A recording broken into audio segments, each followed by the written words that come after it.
And to that piece of lieutenant that's always on his podcast, bash us, yeah.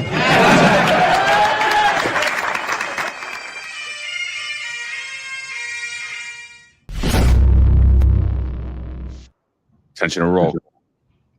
That's right. Good morning, everybody. 8:05 live Eastern Time. We got a great interview for you. We got former police officer Jonathan Glazer from the NYPD, who went from cop to doc.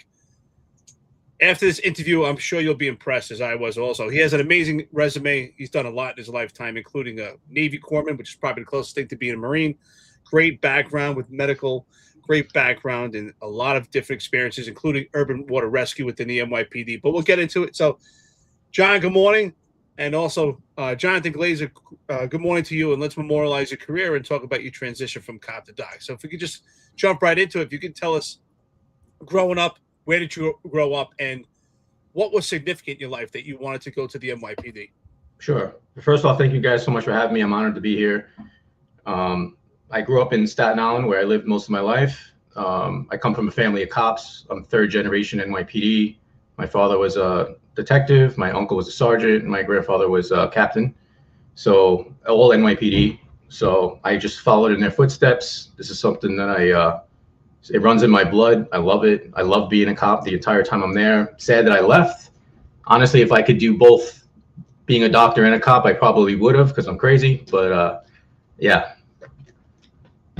No, John, it's a great story, dude. So you were in the military prior to joining the NYPD, am I correct? Could you just tell us about that, like when you joined, how that was, like how old were you when you went in? Yeah, so I joined in 2007. I think I was around 21 or 22 years old. I went in as a SEAL candidate under the Navy SEAL contract. So I went right from boot camp right to BUDS, which is basic underwater demolition SEAL training. I was there for about a month and a half, 2 months. I broke my knee, tore both my shoulders, had severe impingement to where I couldn't even lift my arms above my head. And as I was healing up there in physical therapy and going down to the Navy Special Warfare Med Clinic, I became what's called a striker. So that's when you pretty much don't have a job or rate, and they put you in another, like they attach you to somebody and you basically just work that job without yet going to that training school. So a guy there named Dr. Perez took me under his wing. I guess I don't know if he felt bad for me, because I was like really like upset that I got busted up in SEAL training and I wasn't going to be a SEAL now, and I had to like wait another year to go back to BUDS. And yeah, he put me with one of his corpsmen. I started working in a Naval Special Warfare clinic, and they taught me how to do like sutures. I was pushing medications. I was giving IVs. I don't know if I'm allowed to say any of this, but it's what I was doing back then. I'm sure the guy's retired, so I'll say it. But the military medicine is kind of crazy, because it's kind of like you see one, you do one, and you teach one. That's literally what they did with me. First, I would observe how they did it. Then they, teach me and walk me through it. And then I'd just be allowed to do it. And I loved it. I fell in love with medicine right there. Like that's what kind of sailed the ship. And being a corpsman was a closed out rate, because so many people were taking that job at that time that this guy wrote me a recommendation letter and like went way above and out of the chain of command to get me into Naval Corps School, just so I can become a corpsman. So I owe that guy a lot. So that's kind of what started my journey into medicine. And then from there, I went to Corps School, which is at the time it was in Great Lakes, right outside of Chicago, which is kind of where Navy boot camp is. And then from there, I volunteered to go with the Marines, which is considered a green side corpsman. So I didn't want to be on a ship. I wanted to be like, one of the grunts, one of the ground guys, and be, in the fight. Ended up going to Camp Lejeune. Camp Lejeune, I was first attached to the Combat Engineering Battalion. And then a billet opened up to work at the Naval Hospital there, Naval Hospital Camp Lejeune. And then I volunteered to go to the emergency room. And that's where I really got into like clinical trauma medicine. And I learned so much. I mean, I was doing everything you could think of. Being a corpsman in the military, especially in a hospital, depending on what level you want to be at and how much the doctors trust you, because you're working under their license, you're kind of almost like a physician assistant without being as well trained as a physician assistant. But you're almost doing the same clinical skills, I would say. I mean, you definitely don't have the same training or background, not even close. I'm not going to take credit away from them, but they definitely let you do a lot. I mean, I was doing my own minor surgical procedures. I was suturing people, pushing pain meds, giving IVs, working the trauma bay with the doctors. I got a lot of real world experience. And even though I was stateside on a naval base, or a Marine base rather, you were still dealing with gunshot wounds. Guys would still go to the range, and they had those ranges where they put those targets up, and you had guys in the pit. And guys would get. My first guy that died on me was like a 17-year-old Marine. A ricochet came down, went right through his vest, went down into his vest like this, and he died right in our trauma bay. That was the first patient I had actually the first person ever that died in front of me. So, that's great you talk about that, Jonathan, because the Marine Corps is still the only branch of service that actually pulls targets, because part of the training is they want you to be able to hear rounds going over your head, and that's amazing that you had to do that. You have a hell of an impressive resume. I mean, you're out as a Navy corpsman, diving into medicine, you're going through buds, you got injured, so then you transition to the NYPD. I'm curious, with all this resume and all these difficult challenges you go through, what were your expectations of the police academy, and did it meet your expectations? Was it below your expectations? What were your thoughts going through the police academy in comparison to these experiences that you already had, these challenges that you already endeavored? I thought the academic side of it was good, like learning the law. I still remember to this day, like all the, the penal laws and everything they taught me, the procedures. I love that. I thought that was great. I mean, definitely didn't meet my expectations, physically. But I was also coming from, right out of, buds, and then Navy, being a Navy corpsman, working out with the Marines. So, I mean, the standards were very high physically already from where I was to go to the NYPD with the physical standards. And from my understanding, in my academy class, like we had like Sergeant Anderson and a bunch of other people, and they were good. Like, you got a good physical workout, not like today's police academy or when I was there as an instructor. It was good, but John, it could have always been better. John, now we're talking about physical. I'm just curious, dude. How'd you get that injury? How'd that happen to you? Where you busted up your knee and your arms? Like what was it? What happened there? Oh, I mean, that's just the daily grind. I mean, you're waking up at 0400. You're on the deck at 0430, and like I remember day one, breakout. Basically, it was like 500 push-ups, 500 sit-ups, 500 pull-ups, 500 of everything, and basically they're just beating you down to show you that you can still do a lot more than you think you physically can do. And you're working out, essentially 12 hours a day. We got the chow, I think 3 times a day or 4 times a day. I don't remember what it was. And that's like an hour, but you're running in, your boots, your camis, everywhere you go. You don't walk anywhere, you run. You're carrying your boats, the IBS boats, or itty bitty small boats. We call them the rubber Zodiac boats. You're doing log PT, 150-pound telephone pole over your head, and you're doing shoulder raises, going shoulder to shoulder. You're doing squats with it. You're doing sit-ups with it. It's just physically grueling. So a lot of guys, whether they drop on request, DOR, or they get physically injured, it's an 80% washout rate. Wow. Yeah. Jonathan, So the injuries were just from the abuse, dude? That was it? Like it was just from your body, like breaking down from the workout itself? Yeah, I mean, there was 2 factors of why I think I didn't do well when I got to buds. The first one was I didn't do the training I should have did. I wasn't like mature enough to know how to really train for it. My swim and run times were good. My push-ups and sit-ups were excellent. But when it came to stuff like log PT and just like grueling strength, I wasn't where I was supposed to be. And I probably should have done it at least 15 pounds, more heavy. I was very skinny when I went out. I think it was like 165, 170, and I'm 5'11", so that skinny. I should have maybe had like 10 pounds on me, and I think I would have dealt with the stress of the heavy weight. And then the other thing is when you go to Navy boot camp, which if I remember correctly, it's 2 months. They weren't feeding me enough. Like I lost more weight. No surprise there, brother. Yeah, you're doing a lot more. You're doing a lot of running. The PT is much easier than I was doing as my pre-deployment SEAL training. They had a SEAL that comes down and trains you before you actually go to boot camp in this Navy SEAL contract that I was in, which was great. And I did that for almost 6 months with this guy, and he got my swim times down. He taught me how to do the combat side stroke. It was great. But then you get to boot camp, you're not doing any of that. Maybe they were giving us like 2 extra workouts a week that the regular people in boot camp weren't getting. And then sure enough, like 6 months after I finished regular boot camp, they started making what's called the Navy Special Operations Divisions in regular boot camp, where everybody that's going to like EOD, Explosive Ordnance Disposal Unit, or SEAL or SWIC or any of those special units, they actually have their own division where they're working out a lot more and they're tailoring it to that. And it's, from what I understand, the pass rate went up like another 10 or 20% just to help them prepare for that, which was great. I wish I had that, you know. It's great that they broke it down so that they could actually prepare you more, because if you're, and like you said, that makes sense, because a lot of times I went to OCS in the Marine Corps. A lot of guys that went to OCS, because the physical in OCS is insane. It's probably the closest thing going to get to SEALs. I heard, yeah. Yeah, the guys that just weren't prepared, they broke down, you know, and they thought that boot camp would prepare them enough, but you physically, it's so intense. And that's, so I'm curious, right? See, as far as, I think that it's great that you brought up your injuries.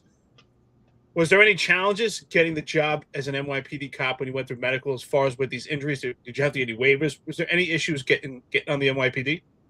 No, because they didn't pull my military jacket. Like, they don't know my medical records. They only know what I disclosed to them. And I didn't disclose that I, you know, fractured my knee or my shoulder injuries. I didn't tell them any of that. And at that time, I did physical therapy for a year to recover from my injuries. I was still doing it as a corpsman in Camp Lejeune. And I was good by the time I got out and went to the NYPD. I didn't have any issues. I never had a knee issue ever again since. And my shoulders, like maybe like once or twice a year, it'll bother me a little bit. I'll just do some rotator cuff exercises, and I'm squared away within like a week or two again. So what was the time? What was the time from the time that you got out, got injured, until you went to the NYPD? How long was that? Maybe about 8 months. Okay. You know, just doing the process again. So, I had to go to the screening and, do the physical, like, what's it called? The JST, all that. So, it's probably about 8-month process as soon as I got out of the military. That's when they had the hiring freeze, is when I went into the military. They weren't hiring any cops for a while. So, when I got out, my dad called me when I was still when in Camp Lejeune, and he was like, they started hiring NYPD again. And I pretty much had to go to my commanding officer and beg him to let me get out just a little bit earlier.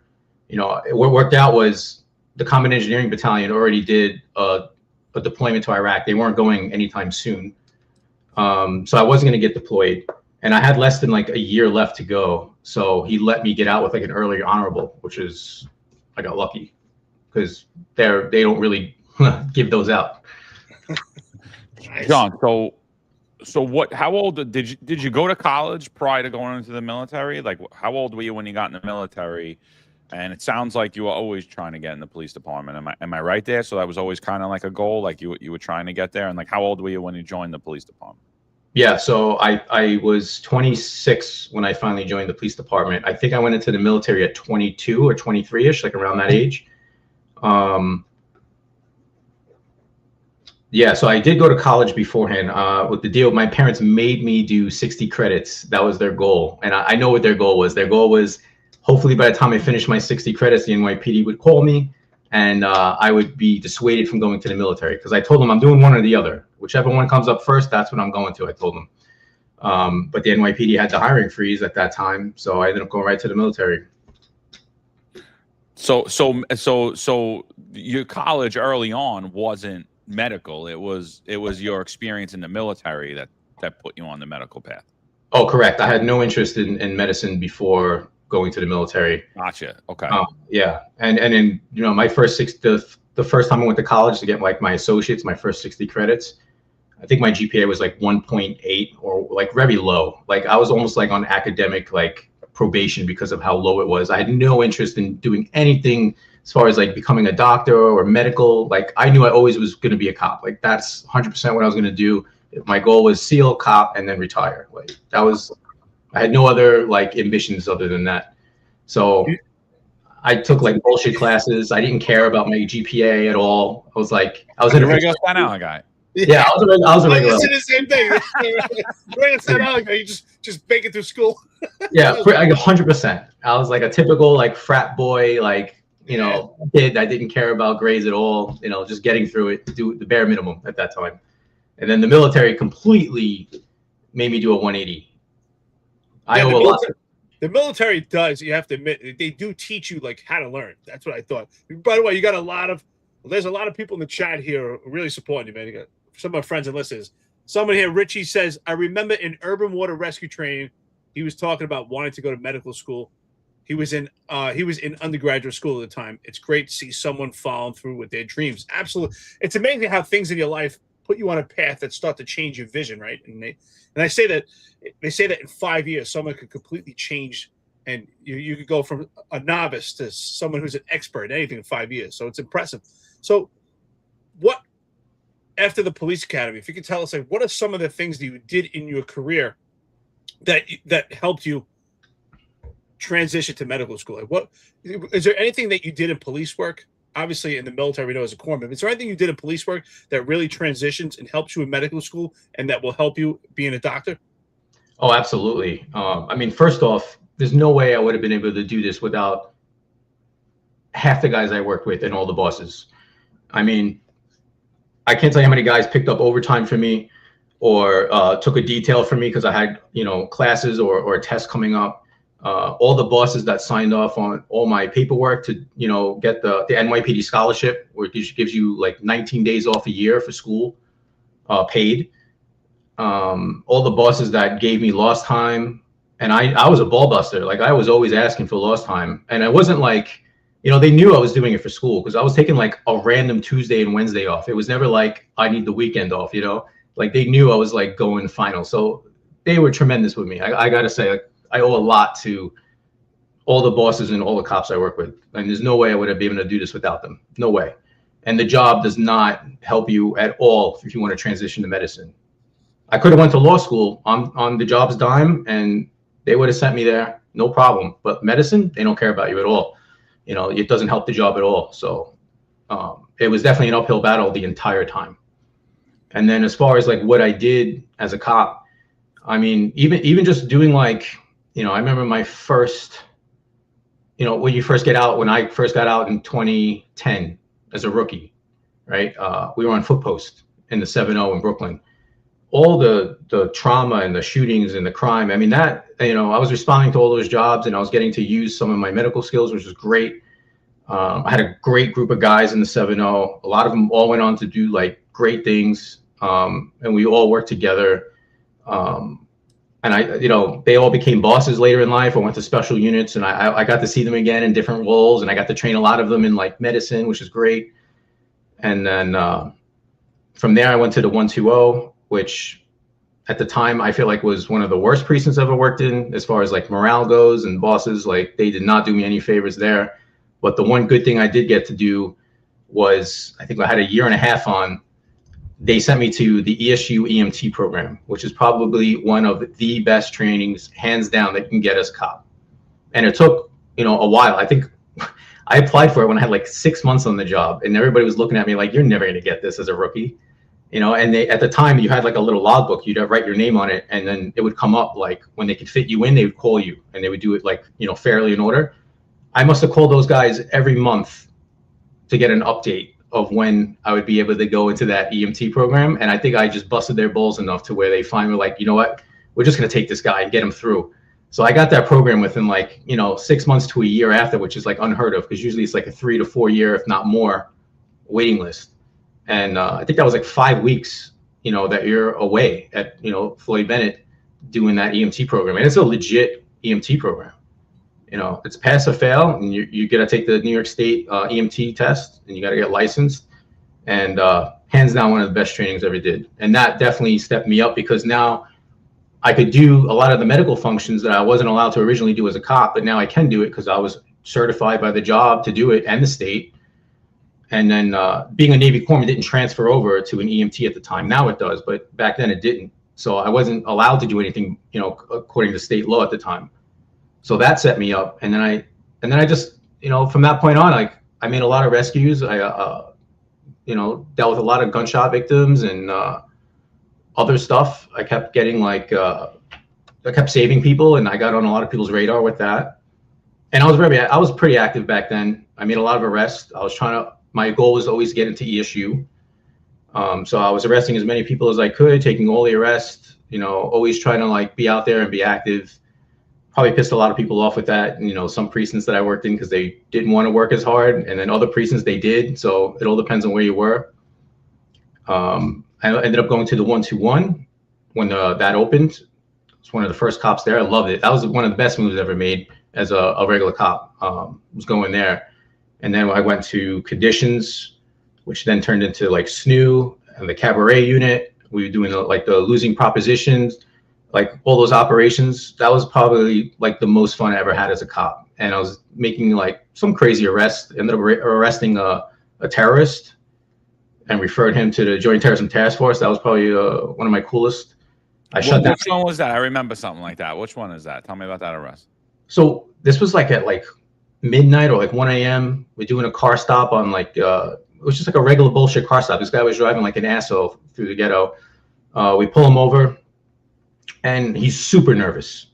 I asked him for his license, and I could see he has like 4 or 5 different driver's licenses from all these different states. Same picture, different names. He hands me like a license from where, Dearborn, Michigan. And I'm like, all right. And I'm like, let me see all the other driver's licenses you have. And I was like, why do you have different names on all these other ones? And he didn't say a thing. I was like, okay.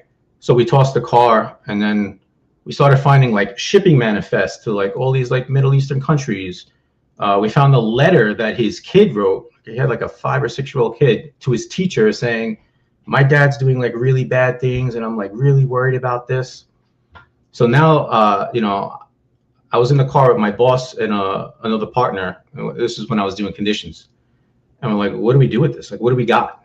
And we were trying to figure out like, what do we need? Like, I don't have enough on this guy at this point to like really do anything with it. So we ended up taking him in for like reckless endangerment for driving, because he did take like a couple red lights, went through stop sign. He was driving like a crazy person. So we actually locked him up for that. And now we're trying to hold him and not like let him go in a DAT. And now we're desperately trying to call like the Joint Terrorism Task Force, counterterrorism. No one's answering. It's like 1 a.m. We finally get like one guy. And like, do you want to come down? And like, oh, and then we ran this guy's record before we made these phone calls. And he got locked up for domestic terrorism. He was funneling money back to, I forgot what organization. It might have been like Hezbollah or something like that. He was funneling money back to. He got arrested, I think in the 6-0 for that. So he was already like, pending like extradition for this or whatever, or not extradition, like deportation, because of this arrest that he had like 2 years prior. And then Joint Terrorism Task Force didn't want to come down and interview the guy. I'm like, listen, like we only got him for reckless endangerment. Like, what do you want me to do with this guy? And then I don't know what happened. They ended up taking over the case. And then I think the guy got locked up again for terrorism or something related to that again. So, that was pretty. No surprise. So when you pulled him over, did you get one of those immediate warnings where it tells you like level 1 or level 2? Did it tell you right away? No, that kind of didn't have like the phone or anything like that. We were still doing like everything over Central on the radio, Listen, great comment, by the way. Great question. So comes from Robert Lukash. He's on the Finest Unfiltered. He was actually a deputy chief in the NYPD, if you know him. He was in charge of special operations. Great question. He says, with your military training and EMT training, why didn't you get into ESU? We also put people through paramedic school and TAC for medics. Yeah, I mean, that was the goal. I actually went through the ESU pipeline twice, trying to get hired for it. I guess the special operations chief didn't take a liking to me, so he didn't pick me up. I applied. I did it 2 years in a row. I even did the last thing you did is like the mile and a half time run, and it was like February, and I did it with pneumonia. I actually ended up going to the hospital the next day at work because I refused to call in sick because that's how bad I wanted to get into ESU. So like I collapsed in like the muster room after roll call, and they like brought me to the hospital, and I had like pneumonia. But I did that run with pneumonia. I passed everything, but then the guy just didn't like me on the interviews. And then luckily enough, I was recruited by the Mercy unit, which everybody knew as Blast at the time. And that's what set my career off to go into medicine at that point, because now I'm in a medical unit. Yeah, no, the job doesn't they don't care about qualifications or what you're Yeah. best suited to do. They just, they put people where they want them. And a lot of times what we see is like people like Eric Adams, if they were fantasy managers, they would never win a game because they just can't seem to put people where they belong. Oh yeah, they never. Your job's been guilty of that forever, and I think they'll always be guilty of it as long as they continue the same processes that they're doing. So John, like it really is like it's a weird thing. So you become a cop. I understand why there's a lot of comments online now, because you become a cop, right? And then after you had just done the stint in the military where you got exposure to like the medical field and you're really not in the education mind frame at that point, you become a rookie cop. Obviously when you're a rookie cop, you're not running back to school at that point. I mean, that's like a real life transition. Actually, I did. So yeah. All right. So that was my question for you. That's my question. When did you go back to school? And like, what was your thought processes as you're going through becoming a cop, your first 5 years in the police department? What were those like for you? Okay, so now my thought process is I want to be a doctor, but I want to do it after I retire. That was my goal, right? And I was like one of the first tier 3 classes. So you essentially have to do 25 years to get your full benefits and your cost of living adjustment. So I was like, all right, that's a long stretch, but I'll at least get my bachelor's degree. So I went back in like 2015, 2016. I was in the 121 in the conditions unit. And I originally tried going back just to do like pre-med courses, right? I was going to do like a bachelor's of biology, which is like what most, pre-med students do, something in the sciences. I couldn't, they kept sending me to like, oh, you got to go to Cobra training. Oh, you got to go to the range. And they weren't like working with my school schedule at all. And I put my school schedule before work, like I was working 4 to 12. So my classes was like 8 in the morning, on like Tuesday and Thursday, or like Wednesday and, Friday. Like usually it's like 2 days a week I was doing part-time school. And they kept hitting me with like details, training, like on those days. They didn't care at all if I had like anything. I was like, can you just move it like one day up, like, anything? And they weren't working with me. So what I did was I switched my bachelor's to English writing journalism. And I was going to the College of Staten Island because I was working in Staten Island. So I'd go to school and then I'd go right to work. And then half the stuff I needed to do for school, I was doing in the back of the car. Like, let's say I made like, my arrest for the month and all my activity I needed, which is great. I'd sit in the back of the car. My 2 partners would be up front and I'd be sitting there typing away, doing like essays or whatever I needed to do for my English bachelor's degree. And, I got my bachelor's degree doing that. And again, I couldn't have done any of that without my guys, in the unit taking care of me, my boss taking care of me, like no way, So that's when I got my bachelor's degree. And then when I went to the Mercy unit later on, years later, then I went back as a pre-med student and the lieutenant of the Mercy unit.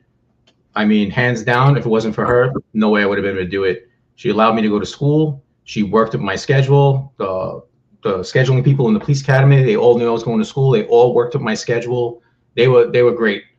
I mean, they really took care of me, and I was able to get that scholarship. They signed off on the paperwork, and I knew it drove them nuts. Like, they had a lot, we were getting slaughtered with overtime and details, and they really had to like work with my schedule, and it didn't make their jobs easier, but they still did it for me. And I'll never be more appreciative than that, So I think it's first of all, it's super impressive, right? Because, I mean, you said you had on your radar, right? You knew you wanted to be a SEAL, and then you, as a corpsman, you got this vision of being in medicine, but you always wanted to be a cop. So you had in your head that you're going to be a cop, you're going to have that full experience, and then go on to medical school.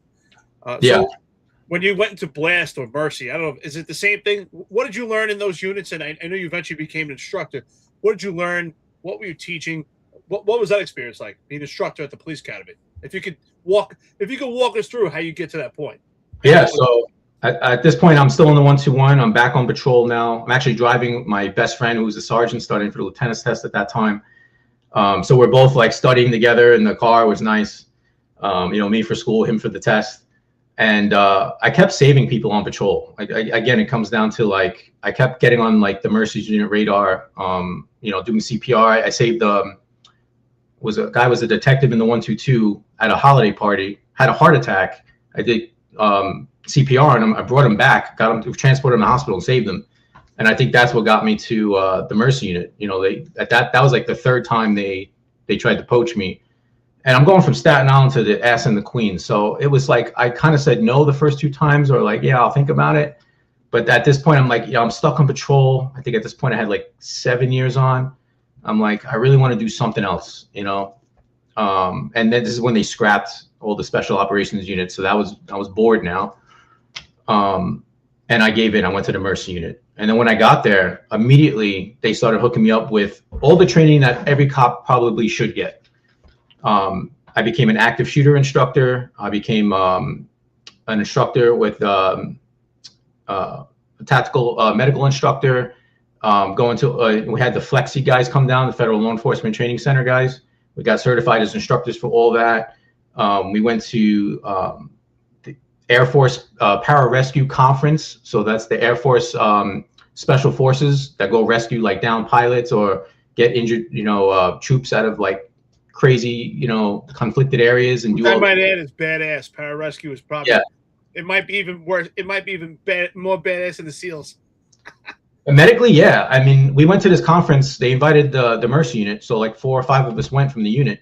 First off, this is classified. Like you have to be classified to go to this. So they let us in, you know, with some grace. One of the guys in the unit knew the doctor that was running the pararescue medicine at the time. So he invited us as his guest, and we're getting all these classified briefs, which is really cool, watching battlefield medicine and watching their helmet cam doing battlefield medicine, you know, doing like mass triage in a battlefield as they're taking like mortar rounds and they're under fire and they're doing like crikes and, you know, putting, you know, airways in people. Crazy stuff. And then they're talking about how they're working with NASA and they're rescuing, you know, they're doing the capsule recovery when it comes down from space with the astronauts, like all this crazy cool stuff.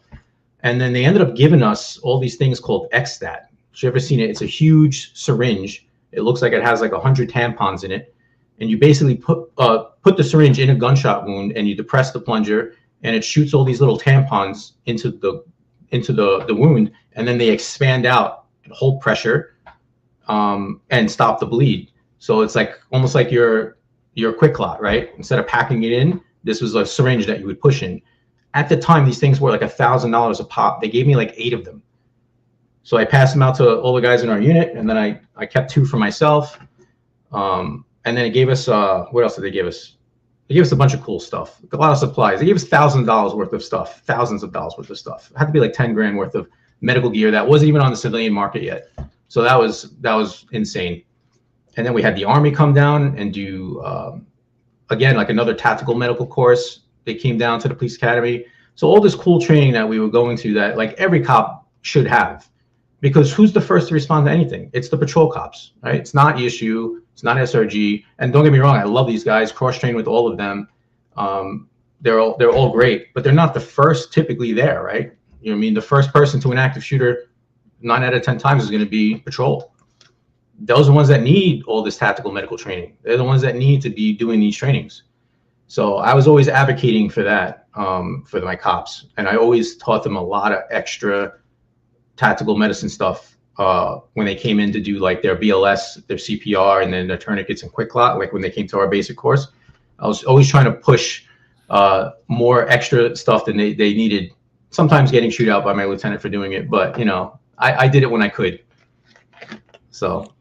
What do you think about NYPD training? Obviously, you were training people.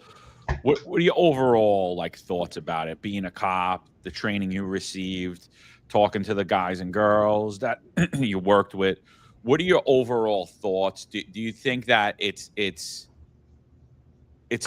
good, the level of training? Do you think it needs improvement? Do you think it's horrible? Like, what are your thoughts? And if you think it needs improvement, like, where would you particularly improve it? Sure. So that's a really good question. And this is something that I was always an advocate for. I think that regular patrol cops get the absolute bare minimum worst training that you could possibly get, hands down. And it's not until you get into, you know, well, back then it was like, you know, crime conditions like SNU. Then they start sending you actual training. You know, I got like HIDA, you know, I got all these other trainings that like you typically don't get. And then when you get even like more into like, you know, the special operations world, like, you know, or like the, you know, training world as an instructor, then they send you to everything you want to go to, basically. I mean, I went to everything. I was going to trainings with the feds, going to DEA, all this other stuff, especially with tactical medicine, all this crazy stuff.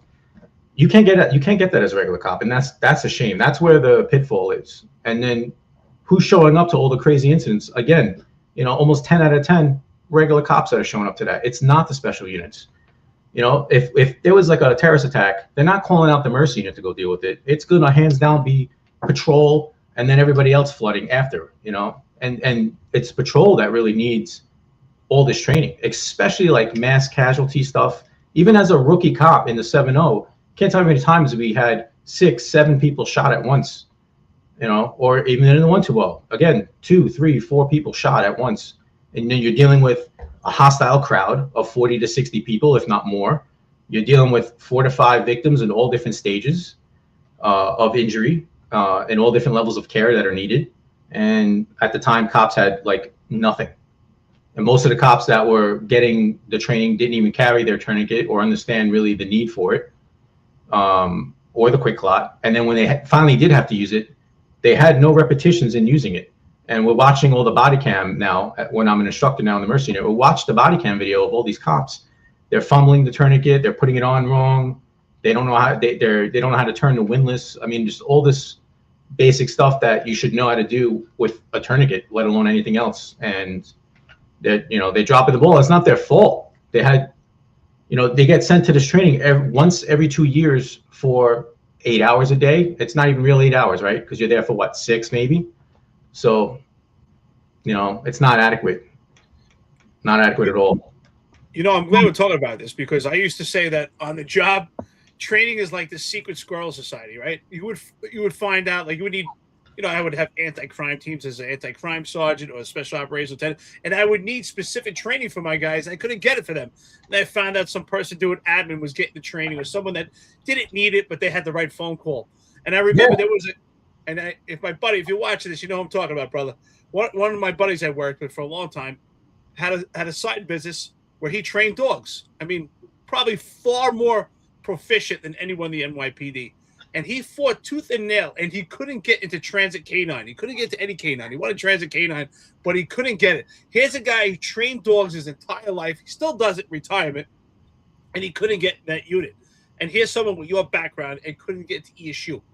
And the problem we talk about often is nepotism, cronyism, and it's gotten far worse now.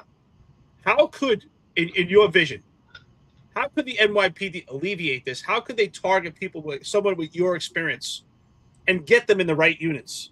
I mean, someone that trained dogs couldn't get the canine. Someone like yourself couldn't get to ESU. We see it time and time again. We see someone has the right phone call. How can we alleviate this, and how can we change it? I mean, no one's probably going to like this answer, especially if they're currently on the job, but probably should have some kind of oversight board, maybe of many different, maybe civilians and police at 1PP that don't have connections to any unit, and their whole job is to interview people for special units. You got people coming to ESU, they do the ESU interviews. You got people that want to go to Harbor, they do the Harbor interviews.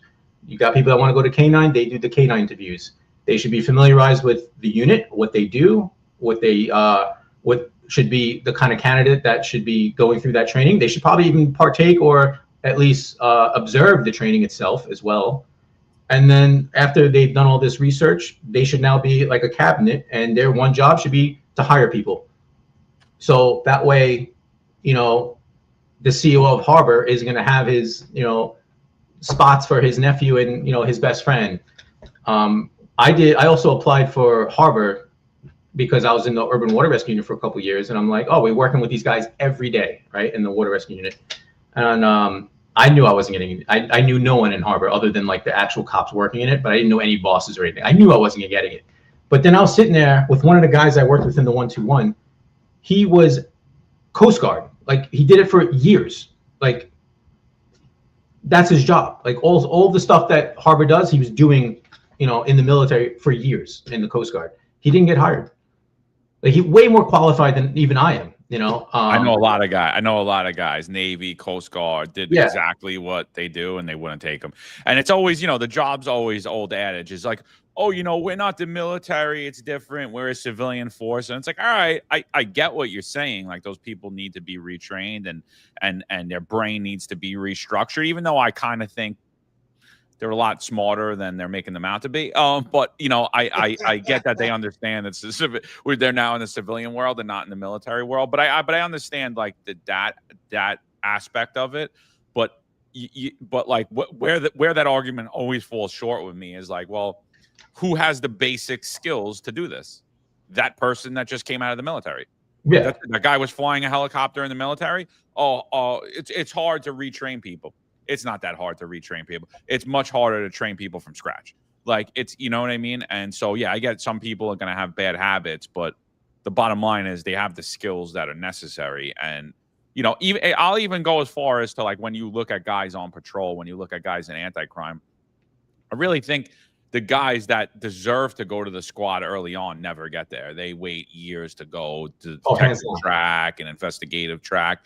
And like, I'll take myself, for example. I think that there's no way that I shouldn't have been in the investigative mindset in the New York City Police Department, but I would have never got there because I just didn't kiss the right ass, and I refused to. Like I always did my job, both as a cop and then as a sergeant. And for me, it was like, oh, I like you. You're a sharp kid. You do good work, but you're too young.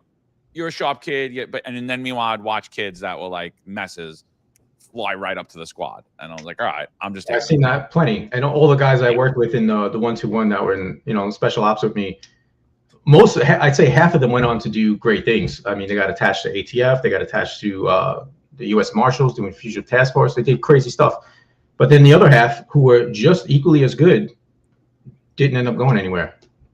I remember with my company sergeant in the police academy. This guy was he'd shoot. This was what he would shoot at the range from 25 yards. He was a Marine. Awesome cop. Probably one of the best cops, hands down. And I knew he was struggling to get into a special unit. I mean, just couldn't get anywhere. I think he finally did, which is great. But he was an awesome guy. And I remember seeing him in the precinct during the riots in 2020. And he was just telling me about like, it's not getting ahead, and I'm like, this sucks. Like you should be like way ahead of everybody. Like, you're higher trained than everybody. You're an awesome cop. You make awesome arrests. I just didn't get it, and he just wasn't an ass kisser.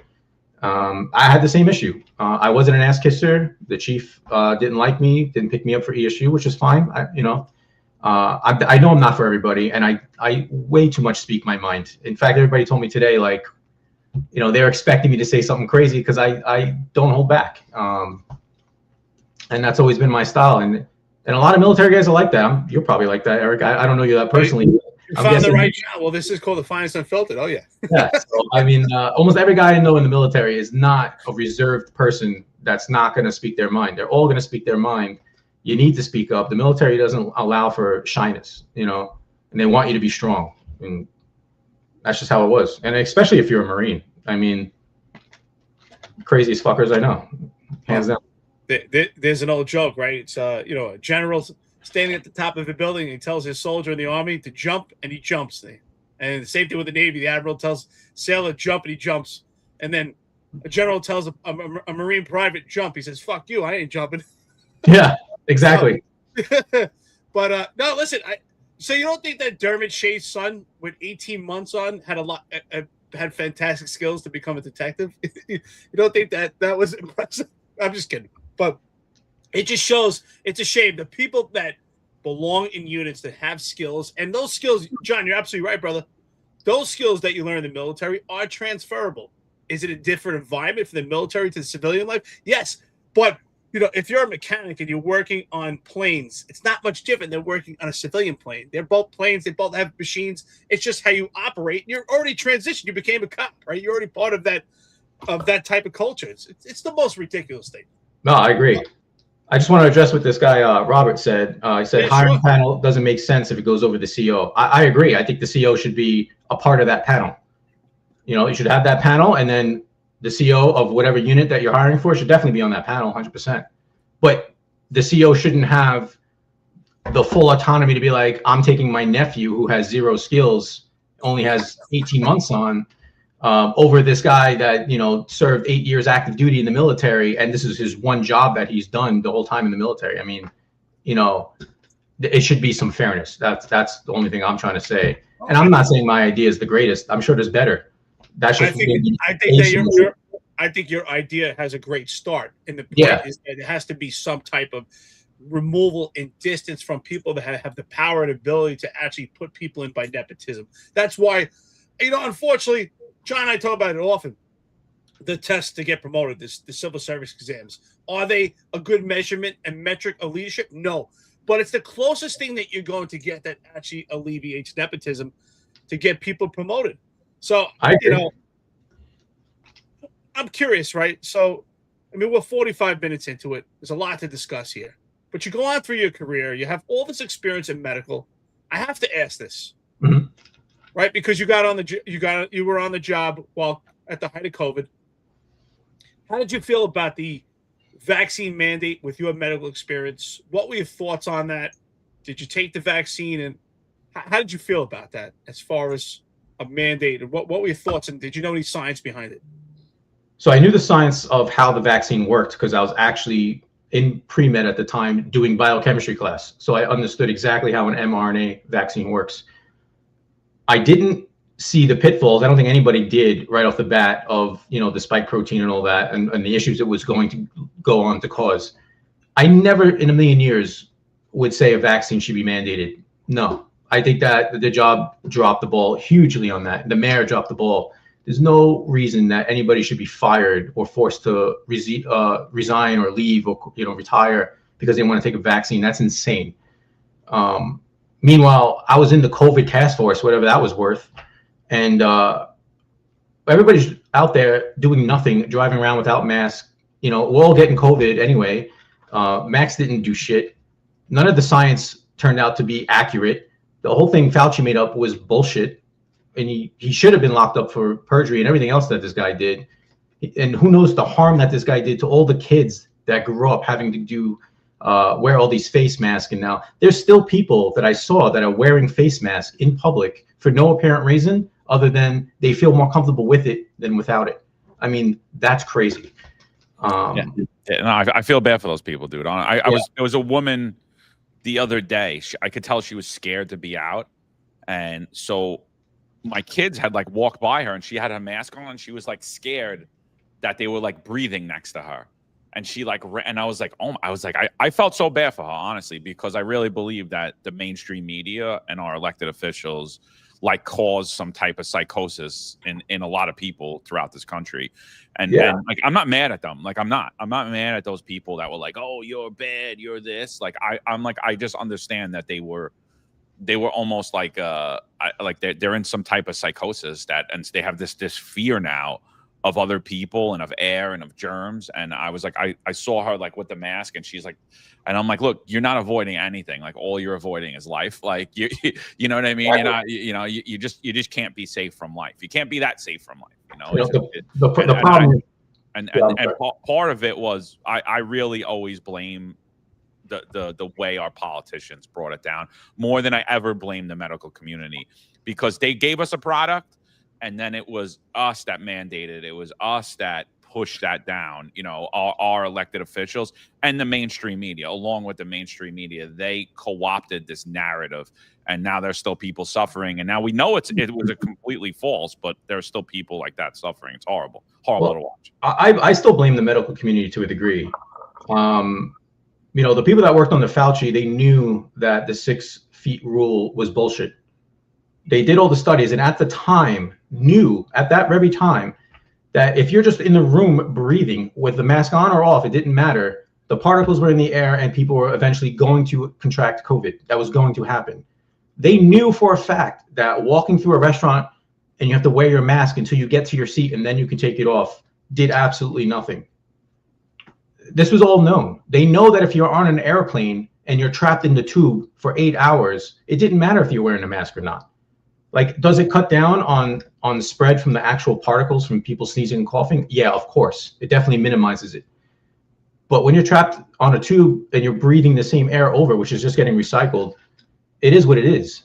And yeah, I'll be fine. All right, you want to mandate it on the plane? Sure. You want to mandate it in certain like close quarters? Sure. But I mean, the rules just got too crazy. I mean, it was just getting to the point where like, oh, I have to wear it walking through the restaurant to my seat. But then when I'm sitting there, I can do whatever I want and just take it off. And it's silly. It didn't make any sense. Well, that was the part. Like I've had like several like discussions with doctors about this, and like, especially doctors that were trying to push it on me at the time, because I was just recovering from like a 7-day pneumonia from COVID. And, you know, I remember blatantly going to the doctor's office, and the doctor's like, John, I need you to take this. And I was like, yeah, no problem, doc. Just tell me why.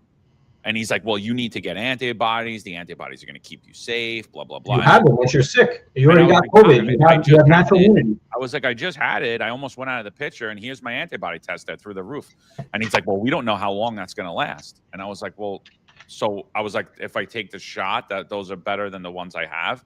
And he was just blank staring at me. And I'm like, look. Because he didn't have an answer. And I'm like, look, do you think you're doing a good job of selling this to me? Because you're not. And like, I think like, you know, I respect your opinion. I respect your experience. But like logically, you're not making sense, dude. And he's like, well, I still think you should take it. I was like, okay, I get it. But you can't explain why you think that. And like, that was a problem for me, is that like professionals, like I shouldn't be in a position where I'm winning debates against a medical doctor. Like I shouldn't have the facts on my side. You right? Like I should be the one that's sitting there like, like, you know, and I'm like, and that was a bad time, you know? So yeah, there were individual actions that were definitely, but I mean, overall, you know, we're still dealing with this in the courts. And like, I talk to reporters like once a week about this, about something that's going on with the mandate or someone being rehired or a court case. And they always like push like that if you refused the vaccine at that time, you're anti-big pharma or you're anti the medical establishment. And I'm like, look, I have medicine in my cabinet right now. If my kids are sick, I'm going to the doctor. If they're, God forbid, I need them, I'm going to the hospital. I still trust the medical community.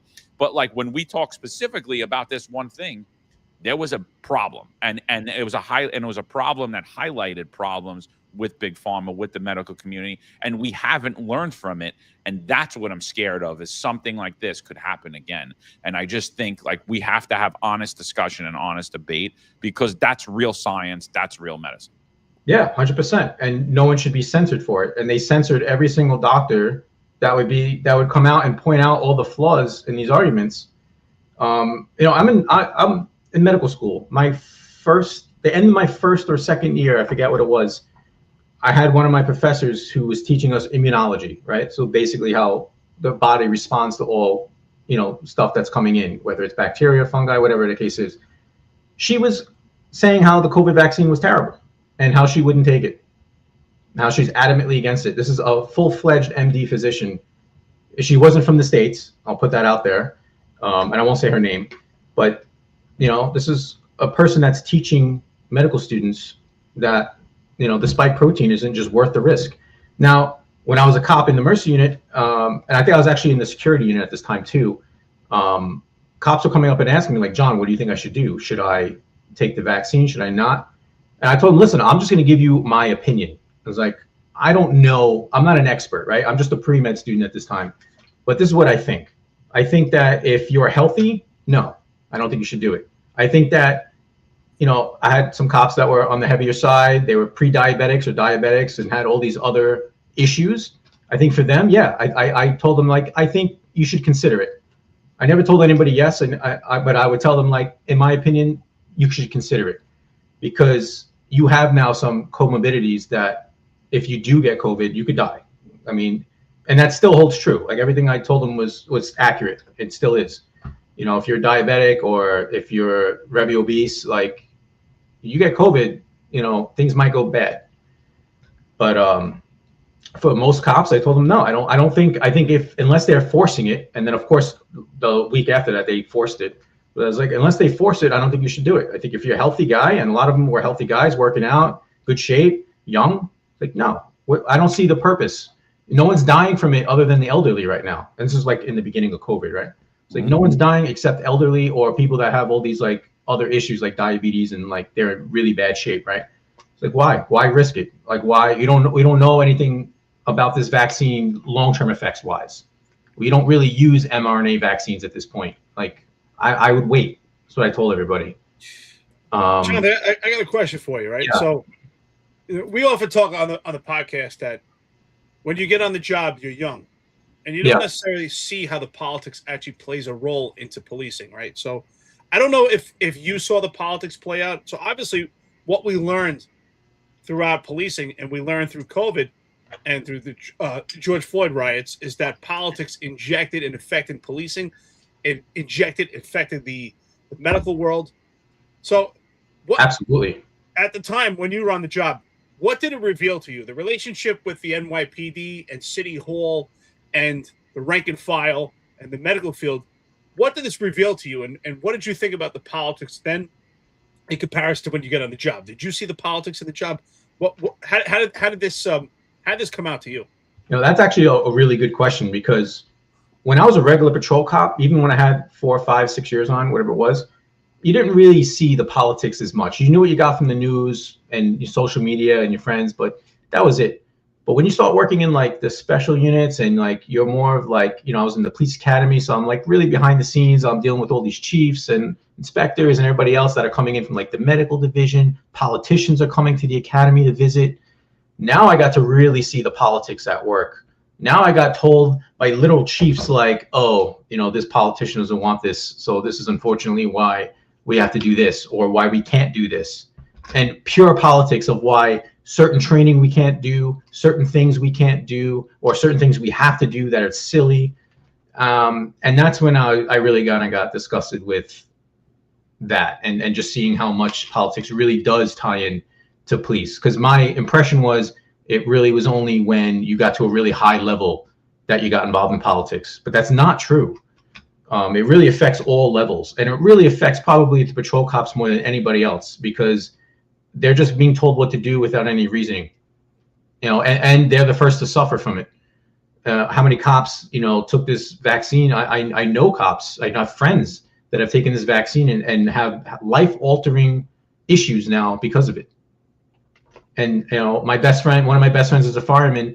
People at his firehouse died. These guys that are 20-something years old, just going up steps to a fire or to a call, they just had a heart attack. And these are guys that are running marathons and doing triathlons, and there's no rhyme or reason. They didn't have any, underlying heart issues. There was nothing on their autopsy. It has nothing. It had to be this. It had to. There's no other reason. And how many athletes died, professional athletes that have died now because of it as well. John, what was the best time of your career, and what was the worst time of your career? I'll start with the worst. The worst time of my career was definitely the 120, and that purely just came down to there was just a lot of shitty cops there. They didn't want to work. A lot of them were upset because Staten Island was like a closed off place for a while, and then they finally allowed transfers from other boroughs to come to Staten Island again. And what they did was they're like, no matter how much time you have on, you have to do IRT again. So now we're standing on a foot post again for 6 months to a year with guys that have 18, if not more years. That was one guy like 20 something years on, and we're standing on a foot post in Park Hill. So yeah, they didn't want to do anything. But then a guy like me that had 2 years on, first off, I love being a cop. I wanted to work, and I have an ambition to go to special units in the future. So like I needed to make arrests. So they made my life a little bit difficult. Some of the guys and especially some of the bosses. I remember I got punished I did a car stop, and a guy pulled a gun on me, and I ended up like smashing his window with my radio. I had my radio in my hand, and he took off. And I just put over the radio like, oh, car fleeing, northbound going this direction, pulled a handgun on me, blah, blah, blah, whatever. And he was in the wind. Nothing came of it, no crazy pursuits. It was, that was it. The lieutenant the next week told me I was being too crazy, and he was going to take me off 412s, and he put me to midnights to punish me for being active. And I didn't do anything. I didn't cause any harm. I didn't put a pursuit over where anybody got like killed. Like nothing happened. That was it. That was the whole call. The guy didn't like call the police and complain that I broke his window. Like nothing happened. I got punished for it. So I was like, okay. So he put me on midnights the next day. The next day I went out and I made 2 gun arrests. And that was just like a nice little like FU to him. John, how many collars did you make for your career? A little bit over 200. I think it was like 204, 205, something like that. And I was only on the streets for like 6 or 7 years, so that was it. You know, the rest of the time I was an instructor. Oh, that's impressive, man. That's impressive. That's a hell of an arrest record. So, talk about the worst, the worst times, the best times of the job. But you did get on the job before former Mayor Bill de Blasio, right? You got on in 2010, am I right? Yeah, 10. Yeah. Right. So, did you see the change? And you talked about how great the camaraderie was and the morale. Did you see the changes when former Mayor Bill de Blasio came into office and into Eric Adams, as far as camaraderie and morale? And if so, what did you see and how did it change? Oh yeah, I mean 100%. You know, the one thing that was good was cops were not getting slammed for like memo book entries anymore, which is great, right? I mean, that was the one perk. But then it went the other way with everything else. Like activity went down, proactive policing went down, morale went down. Cops were like, you know, basically just working to survive. They weren't enjoying the job. People got more miserable. I'd say like 80%, 70% around that, cops were miserable. They just badmouthed the job. They were miserable at work. And that sucked because I wasn't. You know, I still loved the job. I was new, so I was able to adapt a little bit better. But I can understand now, like when I started to have like 15, you know, almost 15 years on, and all these changes started coming, I started to feel like this sucks. So I understand their sentiment, and I couldn't only imagine now if you have 20 years on, and you're used to doing things this way, and now everything that you're used to doing has been taken away from you, or completely changed for the worse. I mean, that definitely has an effect on morale. You know, like for me, it was like when they got rid of all the special operations units. That for me was like the biggest hit to all the cops, because now you're on patrol, and what do you got? You got stuck on patrol until you can get into now the squad or some other unit. And how do you prove now that you can get to the squad, right? Because usually you had to go to like patrol, and then usually you went to conditions or crime, right? And then you know, and those are the units that you proved yourself. You made your arrest. You got some good arrests. You got some medals out of it. Whatever you had to do.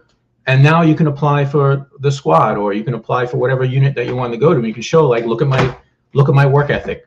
You know, it wasn't just look at my sick record. It's like, look what all I've done. Now what do you got? Now you're on patrol. You're a slave to the radio. You really can't go out there and do those things. So, and then they took away stop, question, and frisk. Now it's even worse, you know, because now how proactive can you really be? Then the body cameras came. It's even worse. So it keeps getting degraded. I mean, there's pros and cons to the body cameras, but units like SNU, you can't do with body cameras, right? Units like anti-crime is silly with body cameras. It's like, okay, I'm in plain clothes, but here's my big body camera on the front of my shirt. Well, that's kind of silly now. So, John, before you ultimately made the decision to vest at 15 years, yeah, what would your analysis overall of job, of the morale, like what direction, how is it headed, and is it something that you would recommend to young men and women to get into today? So almost every cop, when I was coming up to my 15th, was like, oh man, I wish I can go somewhere else. You know, and most of the cops I worked with at that time had more time on than I did, because I was my last 2 years was in the security unit of the police academy. So that's like a retirement unit, right? Everybody's getting ready to leave. And even in the instructors, most of the instructors in the academy have a lot of time on too, in general.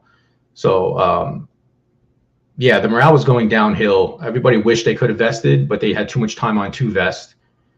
And that was pretty much my predicament. Like my original goal was get into ESU and do like the physician assistant program until I can, you know, be a doctor later. And some programs do the physician assistant to doctor bridge program, which I could do later. So that was like my plan. Like I had a plan set out. But then when 2020 hit, we were working like, you know, 2 weeks straight, 12 to 18 hours a day. And then same thing in the security unit, 12 to 18 hours a day, forced overtime. Guys were pretty much bringing sleeping bags and sleeping at work. I mean, it was insane. I was getting like 2 or 3 days off a month sometimes at most. What kind of life is that? You know, I'm friends with trauma surgeons that it's like the highest stress job that you can have as a physician, where you work the most. They work less than I do, and I'm a cop. You know, I mean, that shouldn't be the case. So I was getting miserable just from the lifestyle. Like, I love being a cop. I would still be a cop. I miss it. If I, like I said, if I could do both, I would. Like, I didn't want to leave. The only reason why I did leave is because I had no choice. It was either do medicine or do this. I couldn't do both. So I left for the lifestyle. Like, you know, I eventually want to get married, have kids. I want to be able to take vacations. I want to not be able to get called in on every day off I have for mandatory overtime. That sucks. Like, even the bosses were miserable. I mean, I've never seen that before. It was the first time in my career that I've actually seen like sergeants and lieutenants being miserable. You know, usually that's like, especially lieutenant. My best friend was a lieutenant at the time, and he was miserable as a lieutenant. I'm like, how? You know, so. I mean, you said when you were young, right? Once you were a corpsman, you saw your vision. You wanted to do to completion with the NYPD and then become a doctor, right? Yeah. And so, even though this was your passion for medicine, you said you always wanted to be a cop, and you had this thrill for it. So, do you think if morale was better, if things were when you came on the job, if things remained the same, do you think that you would have stayed and put the medicine to the side, or you think you still would have left? And was it calling you like, oh, I got to become a doctor now? Do you think some of these things had an impact on your decision? It sounds like it did, but I'm sure, you know, I'm just curious. Yeah, it's the only thing that had an impact on my decision, because if the morale was good and I wasn't getting slaughtered in mandatory overtime, I would have stayed. At that time, I still had to do 25 years for my benefits. But yeah, I would have just slowly progressed with my pre-med courses instead of trying to take them as much as I can. I would have drawn out the process more. I probably would have applied for more special units. I mean, there was some other stuff I still wanted to do before I left that I was considering. Yeah, I wanted to stay. The only reason why I left was purely because of the morale, like, and the lifestyle, mostly the lifestyle. You know, the morale I could deal with, because I really don't, you know, if I'm happy, like, as long as my lifestyle is good and I'm enjoying the work I do, I'm good. Like, I don't really need everybody around me to have good morale. Like, I make my own morale, you know. And the units I was working in, the guys typically had okay morale, especially in the security unit. You know, I think we spent 90% of the time laughing and joking, which is great. You know, 10% of the time bitching about all the mandatory overtime. But that was it. That was our biggest complaints, you know. So I love the guys, and I love the camaraderie throughout most of my career, other than like the couple to 2 years, whatever it was in the 120, that sucked. But other than that, everywhere else I worked was excellent. 7-0 was great. 121 was great. The police academy, every unit I did in the police academy was great. I loved all the guys, loved all the bosses. Yeah.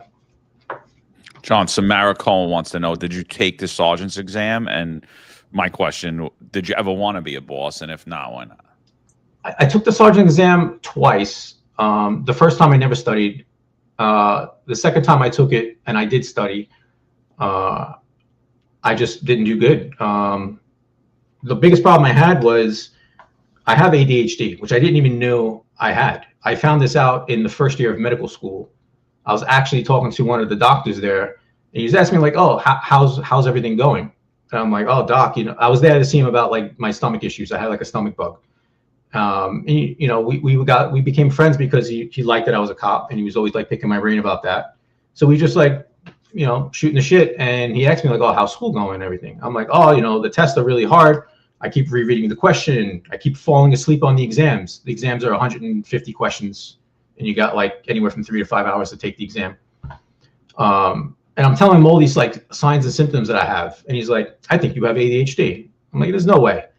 So he brings me to the back to see like his other doctor friend that deals with the ADHD. The guy talks to me for like an hour. He's like, "You have ADHD." I'm like, "There's no friggin' way."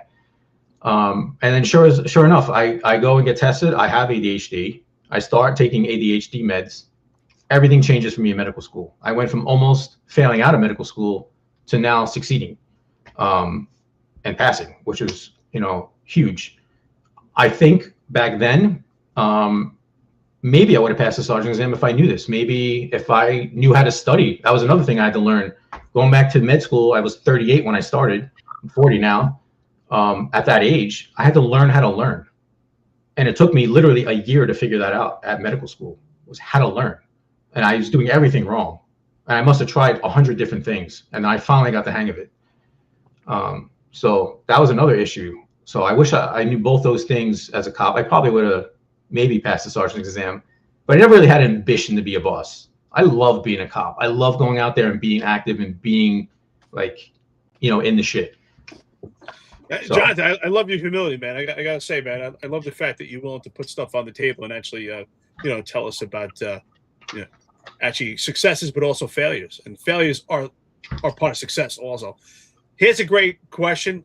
I think this is a good topic, and I'm curious on your thoughts about this, because I never did it myself, but I think cops should lean towards it. And that's Joe Roscoe 23 says, could you talk about the importance of TRT and peptides for cops? What are your thoughts on that? I never did TRT, but I think it's a good thing, especially since it's a young man's job. And if you're staying on the job and you need recovery from injuries, better sleep, better focus, TRT does that. What are your thoughts on TRT and peptides for cops? Because it's always been like this antichrist thing when it comes to the NYPD. Yeah, absolutely. So let's start with TRT. First off, I highly recommend TRT if you need TRT. Who needs TRT? Well, if you're 21, you don't need TRT, probably, right? The first thing you have to do is you have to go get tested. And they're going to test your testosterone levels and your free testosterone levels. Now, to be considered clinically low, you need less than 300. That's still really friggin' low. Like, even if you have 400 or 500, and let's say you're like 35, 40, that's still low. You still should get TRT. Prime peak, you want to be at about 1,000.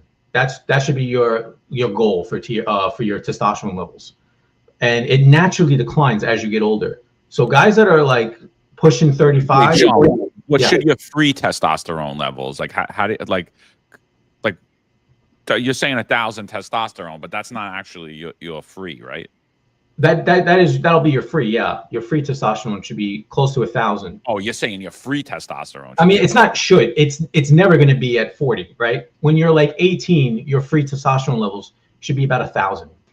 Gotcha. Right, and it's considered clinically low by medicine standards if it's less than 300. But you're not performing at your peak, with a testosterone level of 400 or 500. And when you're pushing 35, 40, it's never going to be close to that. It's going to be low. I think mine is about like 550. I was doing TRT the year before I went to medical school. I had to stop it because I couldn't get it where I was in medical school.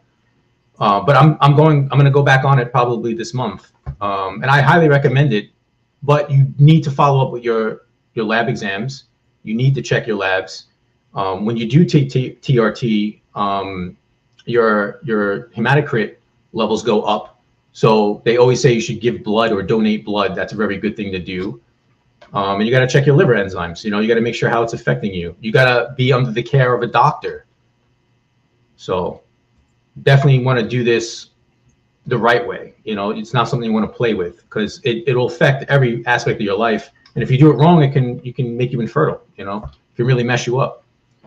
So if you want to have kids, like usually they put you on something like clomiphene with it, so you can still have kids. So there's all the stuff you need to, get in order with the doctor before you start it. Mike Smith is a retired detective, buddy of mine, but he puts here, I think it's kind of funny. He says, President duty, 1,590 T levels. He's a powerlifter. You think those are good numbers? Yeah, I mean, listen, it's not crazy. It's not bad. I mean, I would tone it down to probably 1,000, 1,100. But yeah, if it's working for him, great. Everybody's different, What about peptides? What are your thoughts on peptides? Okay, so now peptides can work wonders, right? The problem with peptides is there's no long-term studies. You don't know the adverse effects, and it tells you that everywhere you go for peptides, right? A lot of the peptides do cause what's called angiogenesis, which means it makes new blood vessels. Now, if you have any malignancy, meaning you have any like cancerous cells in your body, it will make these grow and exponentially, right? So if you have like, a tumor somewhere, this can really exacerbate it to a whole nother level. So again, this is another thing that you need to check with your doctor. I usually don't push full body MRIs, but if you can afford it, it might not be a bad idea to get a full body MRI before you start peptides, just to make sure nothing crazy is going on. Definitely check your your liver enzyme levels, get your blood work done. Just make sure everything's good with that, and then you can start your peptide levels. Then you can start your peptides, and then you have to monitor it. And also, a lot of the peptides have to be cycled. A couple months on, a couple months off. So you gotta be safe with it. There are a lot of physicians that do this now, so you got to find. I would definitely do this under the care of a doctor, 100%. And I would make sure that your peptides that you're getting are not from China. Make sure they're from a clinical lab where they're actually tested for purity. And another thing is, a lot of these places put like these fake bullshit purity things saying like, oh, purity 100%. No, they're lying. This is not FDA regulated. There's no way to know that. So I would go with a company that like shows you the exact lab printout from their own purity test on every single batch that they do. And there's a lot of companies that do that now to make sure that you're getting something good. This is something that I'm probably also going to start with my TRT this month. I'm actually doing the research on it right now. So I've never taken peptides before, but my body's so beat up from everything that I've done that I want to start a regimen. All right, well, let us know because I'm curious too. I still haven't done it, but I'm 45 and I feel good. I do. I feel good. I don't feel like I did when I was 35. I'll tell you that. But I mean, I feel good. I still feel strong. But I know there's I'm probably lacking in some stuff yet. You know what I mean? Listen, my advice is if there's nothing wrong, don't look for anything to fix anything. Then like don't take anything if you don't need it. If you got something wrong, you got like a really bad injury, or you got something going on with your stomach, or peptides might be a consideration. But if you got nothing going on, the less shit you put in your body, the better. Same thing with medicine. Every medicine, this is what a doctor told me, every medicine that you take, if it doesn't have a side effect, it means it doesn't work. Everything has a side effect. Everything, Tylenol, anything that you take is going to have some kind of adverse effect. So the less stuff that you take, the better, right? So I always say, if you don't need it, don't take it. But if you got something going on, peptides might be an option. I'm not saying a solution, but maybe an option. Some people it works wonders. Some people, they say they don't feel anything. It doesn't do anything for them. So John, I know you're a medical. You're into medicine, but mental health is a big subject in law enforcement. I think there's a low quality of mental health amongst NYPD officers. And any recommendation for officers? You said you were always upbeat. Your 15 years. You saw a lot of low morale, but you didn't let it get to you. What'd you do to like stay upbeat, and any recommendations, mental health for officers out there in the field who are doing those tremendous amounts of overtime and really aren't eating well? Like what should they do to improve their well-being mentally? Yeah, that's a great question. I actually had a partner that killed himself on the job. So I think every cop I know has been affected by that in some form or fashion, right? And probably even has thought about it themselves at some point. So it's definitely an important topic. The things that I used for myself is first working out. And there's a ton of studies now for the last 20 years that show that doing some physical activity works like exponentially better than ever taking an antidepressant. In fact, most people probably don't even need antidepressants if they hit the gym to an extent. There are certain people that will always have some form of clinical depression that needs to be managed medically. But a lot of people that are on the border or, have a minor amount, a lifestyle change can do wonders for them. And I always say like physical activity is like the number one thing, even if it's just like starting with a 20-minute walk. If you're just a very sedentary person, just doing a 20-minute walk, maybe once in the morning, once at night, and then work your way up from there, you'll see vast differences, but you have to stick with it. That's the thing. It's not something you're going to do for a week and then give up. You do it for 3 months, you'll see a vast difference. So that's number one, some physical activity. Number one, thing for getting your head right. Number two is go sick if you need to go sick.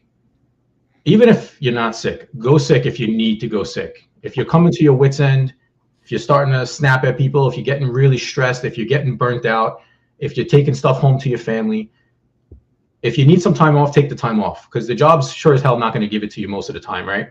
And not one cop I know is ever going to call in for a mental health day, right? Because there's a stigmatism that comes with that. You don't want your guns taken, anything like that. You don't want to deal with that, which I get. go sick for a week. Do what you need to do for yourself. Put your family first. Put yourself first. That's it. Eat right is definitely up there. If you're eating junk all day and you're really addicted to the sugar, cutting that out, number one, would be great. Like, even mentally, believe it or not, your gut is tremendously connected to your head. It really is like a gut-mind connection. So if you eat better, and you'll start feeling better. You start doing some physical activity, a couple months, you'll start looking different and you'll start feeling better. People start complimenting you. This is all stuff that's going to improve your mental health. So, I think those are like my biggest recommendations, I think. Jonathan, I got kind of like a two-part question. So when you got to the point that you actually vested out, I'm curious, what was your mental health at like that time, at that time for you, making this huge life decision? And did you get an exit interview? Did the job say to you, did they sit down and interview and say, hey, is there a way we could keep you or help you? Because why would they want to lose someone that is going to be a doctor and a cop with all this experience? It's a shame, right? Why would they want to lose John, Eric, Sal, Marlon? Why would they want to lose all these cops? What was your mental health like? And did you have an exit interview, if any? And what was it like? Sure. So mental health was great. I was in a good spot, all my guys were supportive. My family was supportive. I've gotten into medical school, which is huge. I was feeling great. So I was sad to go, but I had a nice retirement party. The guys that, work gave me like a retirement cake. It was good. I had a really good send off. So mental health at the time was great. Just scared shitless because I'm giving up something that's a surety for an unsurety, right? I don't know if I'm going to pass medical school. I don't know what's going to happen. So that was a little scary, but everything else was great. As far as an exit interview, no exit interviews. But it's funny enough when you have to go to 1PP and do your paperwork and go to the licensing division and go here and drop off your stuff. Every single one of them was like, oh man, this is great. I'm so proud of you for doing this. Good for you. Not one person was like, why are you staying? Why aren't you going to stay? Like not one person. Everybody's like, good for you. Leave, get out. Every single unit I went to, bosses, chiefs, everybody. That's what cracks me up. Like no one was like, you should stay. Not one person, I mean, dude, to be honest, I never heard of anybody leaving to go to medical school, especially with 15 years on. You know what I mean? So I think, I think it's not something to really be questioned. I don't really think even in the best of times people would actually question that, because it's like I think as much as being a police officer gives you a status in society, I'm friends with a lot of doctors. They have a much different status in society. They have a much more lucrative profession, and it is a very, very respected profession. So I 100% see that. But I saw some banter online. I was looking yesterday, and some people like, you gave up the variable, and I'm like, what the hell is this dude talking about? Like, could you just I think you nailed it. You said you gave up security, right? Like you did. You gave up that secured pension. But what was your thought process? Like when you're weighing that out, you're like, all right, I'm going to go to medical school, and if I pass, I have faith enough in myself that I'm going to pass. How that changes your life from retiring as a police officer? Like, sure. So I'll lay out my mentality and everything that I thought about, because I always have my ducks in a row before. I take a lot of risks, but I do a lot of calculated risk, right? So I knew I was giving up job security and a pension and a full pension for this risk, right? But my dad, one of the greatest things he did was teach me finances. So from day one, I put 25% of my paycheck into deferred comp as a cop. I think when I vested out, I'll even say I probably had close to 450 in it. Right. So that was one nest egg I have. I had a house at the time, which I sold for almost $1 million. Right. So now I have essentially 1.5 as my safety net in case anything goes wrong. John, I just got a warning. There's a lot of women on here. They're going to be messaging you later. Nah, fine. Yeah. I was thinking $1.5 million. Hey, maybe I'll get a date. Yeah. John, yeah. you free after this? So and then you still got a year to come back, right? If anything goes wrong. And that's what I gave myself. I was like, all right, I'm gonna see if I don't make it through the first term they call it terms instead of semesters at my medical school. If I don't make it through the first term, I'll go back. And then I made it to the first term, barely. And then I was like, okay, if I don't make it through the second term, this will be my last shot, right? Because now it'll be at the year mark of when I have to decide if I'm gonna stay or go. And I made it. I didn't make it with excellent grades, but I made it, right? So I was like, all right, I made it through my first year of medical school. And now the ship has sailed of coming back. So now I have no choice. And that just put me into like another gear now, because my life now, my livelihood literally depends on it now, right? Like I have money set aside in case I need it, but my goal is to never use it. And then my biggest like thing that I got was I ended up applying for a scholarship, and I never in a million years thought I was going to get it. And I got this scholarship from New York City, and they paid 75% of my medical school. So now I'm going to come out of medical school literally debt free. And that saves me, you know, as long as I pass, that is. If I don't pass, then I owe them everything. I have to pay it all back. So, you know, this is all like incentives to make it. But I made sure I had all my finances in a row, and I made sure I covered, like, if worst case scenario happens, how am I going to recover from it? So I always have a backup idea or a plan, but it's just a backup, and it's not something I'm putting much effort into, right? All my effort, 99.9%, is into making it as a doctor, and I've been very lucky to do that. So, hey, I just want to have a little fun, just kind of make it lighthearted. It's kind of a silly question, but I just think it'd be funny. What was harder, surviving patrol or medical school? Oh, I tell all my friends at medical school that being a cop was 20 times harder, and I feel like vacation on medical school. Now, my medical school was in the Caribbean, so it literally was like being on vacation. That's awesome. Except as being a medical student, you're way too busy to ever go or use the beach or do anything fun, right? Like everybody goes there for vacation. Not us. We're studying inside, watching everybody through the window enjoy their life, because that's what it was literally like. But I felt like I was on vacation. Like, yeah, the tests are hard. The material's insane. Like, the amount of stuff that I've had to learn is insane. I never thought I could learn this much stuff in this quick of a time. But it'll never compare to, like, the shit that we've dealt with as cops. Like, the stress levels as a cop. And this is coming from a cop that loved the job, had good morale almost 99% of the time. My stress level was here as a cop, and now it's like way down here, you know, going through med school. Like, the tests suck. Yeah, they're hard. But that's it. Like, Marlon from the Finest Unfiltered, he wants to know what island you went to school. So I was in Grenada at St. George's University, and now I'm back here in New York finishing up my rotations. I have a lot of friends that went to that school. So if you get out and you're interested in doing medicine in Florida, let me know.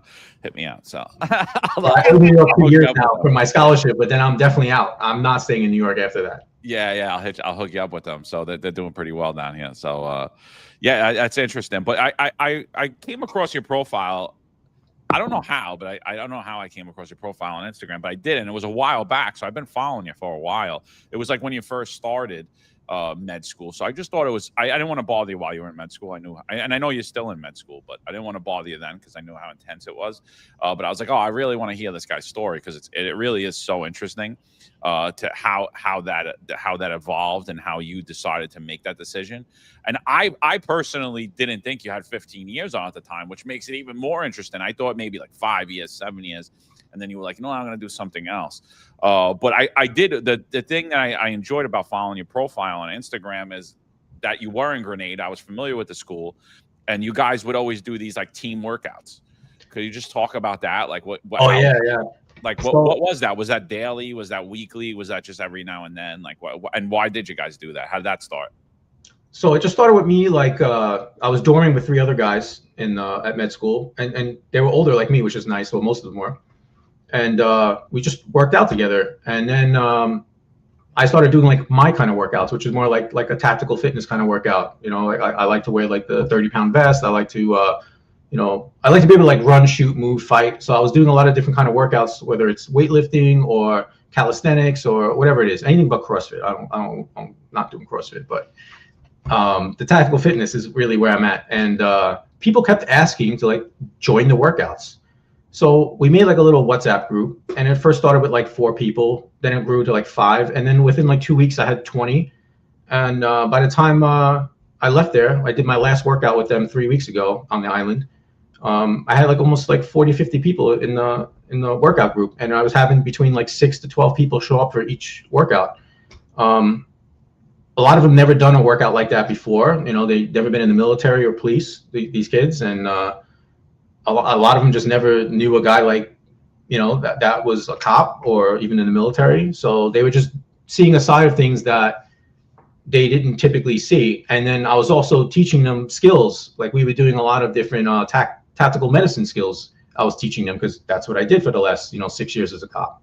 So I was teaching them how to do like drags, lifts, fireman carry, how to do like a trauma assessment using the March, acronym that I was teaching all my cops. And they loved it. They ate it up. So people kept asking to join. And then I had vet students. I had medical students. I had a cab driver from the island that joined us. I had a lot of different people. I had people. I volunteered at the orphanage on the island in one of the groups I was in, and we had some of the kids do the workout with us, and we played soccer with them. So it grew to be this like nice little club that I never expected. Like I didn't have any ambition to do it, but it kind of just came about on its own. All right, brother. I think that's super cool. I mean, that you have these guys here that they don't have the background you have, and you're teaching them workouts, and you say you teach them skills. So also with that, do you think that your experiences, obviously as a Navy corpsman, your experiences in the NYPD, do you think, seeing people shot, making those arrests, arresting people with firearms, do you think that prepares you more emotionally for life and death situations in the medical field? Oh, 100%. In comparison to your counterparts? And did you try to educate them on that? And if so, how? Yeah, so that's probably where like my biggest like forte was doing clinical skills. I'm not afraid to jump in and make a fool of myself, number one. I'm not afraid to get in there and actually put my hands on a patient because I've done it so many times in real world with real world consequences if you mess up or not. So I was always kind of like the leader in doing that in any group I was in, whether I'm working in the hospital there in Grenada or we're doing like a clinical skills session, whatever it was. So everybody would like, pick my brain about that stuff, and they loved, my stories, which I learned which ones I could tell and which ones I couldn't tell in my first year of medical school. I think I freaked out everybody in my first term with some of the stories I told. So I was like, all right, I can't tell some of these stories, but other ones I can. And a lot of them didn't know what to do with me. So it was kind of funny. It was definitely an adjustment, But I actually ended up linking up with like 3 or 4 cops there that also did what I did. But, they had like 3 or 4 years on when they vested or whatever they did. But there was like a cop from Virginia. There was another one from Washington. I forget where the other one was from. Yeah. So that was nice.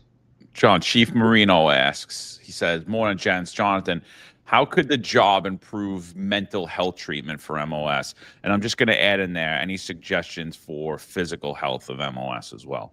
Any suggestions you would have for the police department on how to do that? We've seen a lot of out of shape cops today, a lot of people suffering through mental illness. Anything, it's just your opinion. Just hey, sure. Look, this is what I think, I mean, the problem is that we have like, at our peak is 35,000 cops. I don't know what it is now. It's probably like less than 30. But the problem is like other small departments, they have an hour a day of working out, paid job time to work out. Other departments have a yearly physical fitness test. I don't know how you implement that in the NYPD with so many different cops and the budget that would be required for that. I understand that the logistics of it would be very difficult, but that's really what would need to happen. I think. I really think that you would really need to harp on physical assessment. You definitely need to make the job standards higher. They keep lowering them. You need to make them even higher at this point.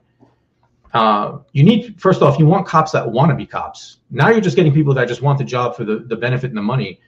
And that's where you're going to go wrong. And that's where you're going to have all these cops that are making the news that had no business being cops. So make the physical assessment harder. Get cops that want to be cops, that are going to train to be a cop and want to, pass that JST because that's how bad they want it, first off. And you'll get the right people for the job. And those people will probably stay fit. Think about it, right? How many cops that wanted nothing else but to be a cop turn out to be fat slobs? Probably not many. maybe a couple, but not many, right? Most of the people that like are diehard cops come from a family of cops. They stay fit. They like this shit. This is what they want to live. This is what, you know, their life. So I feel like make the assessments harder and try and get in some physical assessment, and maybe that you could do once a year for cops and incentivize it. You know, let's say if you pass that physical JST once a year, maybe you get like an extra $3,000 in your salary. I don't know. You know, that's just a suggestion. I don't know how feasible or, you know, that would be with the amount of cops that we have in the budget. That's way above me. But you definitely need to get more physical with this, and you definitely need to raise the standards. I think I don't have any experience in the medical field, but I know for a fact, because I experience it myself, that physical fitness correlates to your mental health. Because I train jiu-jitsu every day, and there are times that I can't go because, right, I never take a day off. I always say that life gives you days off, right? But when I can't do it, I always feel like mentally, like, oh wow, you know, or you know, I know John's really into weights. Like when you can't work out, you feel like, damn, you mentally, it kind of takes you back. Right, because there is some type of euphoria to it. You know, after I train, I always feel good, and I think mentally it just prepares you. There's definitely, it goes hand in hand, and the police department doesn't promote physical fitness enough, I think, and that definitely correlates to your mental health, and it's unfortunate. So I'm just curious, based on your background, have you ever experienced going sick on the job, and what are your thoughts on the medical division within the NYPD? Because we see a lot of faults with the medical division. Based on your experience with the Navy corpsmen and now in medical school, what are your thoughts on the medical division and how they evaluate cops and how they treat them? Do you think it's a good operation? Do you think they could change it? Oh, it definitely needs to be changed. And it really comes down to like how lucky you are with whatever district surgeon you get, right? Some are awesome, and then some are horrible. I remember being sick when I was injured. I broke my hand, and I'm in the waiting room, you know, waiting to see the district surgeon. And there was a cop literally puking his guts up like 4 or 5 times in the waiting room. They put him back to work for the next day. I don't know what he had going on with him. I don't know what the case was, but he came out of there like cursing, like, I can't believe these fuckers like put me back, you know, going nuts. Was it me? Because that happened to me once. Maybe it was you. I don't know. I had food. I thought I had food Really? poisoning, but I didn't know. And they were like forcing me to go there. And I'm like, dude, I'm throwing up. They're like, you got to come. You got to come. And like an idiot, I go there and I'm throwing up there. And the doctor's like, yeah, it looks like you just have food poisoning. I'm like, how the fuck do you know what I have? I'm like, I'm telling you I have food poisoning. I think I do, but I don't know what I have. Did he put you back the next day? They put me back the next day. That's insane. He said, oh, food poisoning is only 24 hours, so you should be past that by tomorrow. No, that's not true, first off. And it can be way longer than that. And number 2 is like, it could be anything. How does he know? I literally sat out in my car throwing up before I could like try to. You know how dangerous it was for me to like drive. Like, yeah, 100%. I don't know if it was me, but like I believe that story because that happened. People die from food poisoning, especially from like getting dehydrated, and you know, like you could die from that. Like that's crazy that they even made you come in. And of course, Jonathan, I used to say I'd rather go to a veterinarian to some of those medical doctors there, because obviously politics played a role. I remember one time I had to get foot surgery. And I went there and I have it all wrapped up, obviously to keep it clean. And the doctor made me take off the whole wrap to show him. I'm like, I had foot surgery. I can show you the paperwork. And he made me unwrap the whole thing. I didn't know how to put it back, and neither did he. He just left me there. I'm like, oh, great. That's terrible. Now I'm going to get an infection. Yeah, exactly. Yeah, I mean, I was very lucky. I had a really good district surgeon, and he always took care of me. So I got lucky, but I know the people that had the other district surgeon in that office, I don't remember what number it was, they were miserable. Like everybody got put back like the next day or within 2 days, no matter what they had. And, you know, like, yeah, some people are going to be malingerers, right? It is what it is. It's the job. But a lot of people were really messed up and got put back. Like that guy was throwing up in the waiting room. That's crazy. They need to do something better with that. And think about this. Think about this. I was a lieutenant and I never went sick. So it wasn't like you seen my face, but even if I did, you see that I'm puking my guts up. Like what are you doing? You know, like and like, how does that affect your mental health when it's like, I could give 2 shits about you. I don't even know what you have. I'll just take a guess. And I think you diagnosed yourself? Oh, okay, good. Oh, you diagnosed yourself? All right, good. Who the hell? It could have been anything, dude. you know. Personally, obviously not policy wise, but I mean mentality wise. If I was a district surgeon, no matter what a cop came to me with, if he came in sick, and even if I thought he was bullshitting, he's getting a week off, and I'll tell you why. What are the chances that, yeah, maybe nothing's wrong with him, but maybe he just needs a week off so he doesn't eat his gun. Maybe he just needs a week off because he's that fed up, And how many times do you know cops that might be the case? Like they're just really struggling. They're getting stressed out. They're getting slaughtered with overtime. They just need a week. I would give everybody at least a week off, if not more. Bare minimum. Would you come back after you're done with everything? Would you come back and be a district surgeon? Yeah, if I end up staying in New York, I wouldn't see why not. I would love to give back to the job in that respect, and I would love to take care of cops, 100%. Like I would do that for that reason alone. And how would you, some of these district surgeons, they're getting sexual assault allegations and different type of sexual harassment allegations. How would you protect yourself from that? And what do you think is going on there that there's so many different allegations there? Oh, I'm out of the loop on that one, so I haven't heard about this. But I'll tell you what we typically do. Anytime you have to do any kind of like pelvic exam or anything going on like that, prostate exam, whatever the case is, you always have another person in the room with you. That's it. That solves every problem right there. Like hire an extra nurse or have another cop in the room with you. Maybe not another cop, but maybe another medical professional, a nurse in the room, and that's it. Solves all the problems right there. Right? Who's getting sexually harassed with another person in the room?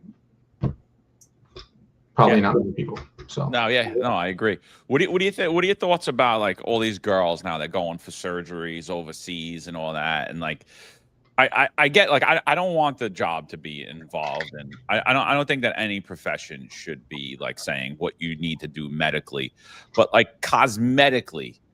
What are your thoughts on that? Like you have women that are like doing these yearly cosmetic like workups, like whether it's to get their butt bigger or their breast lifted.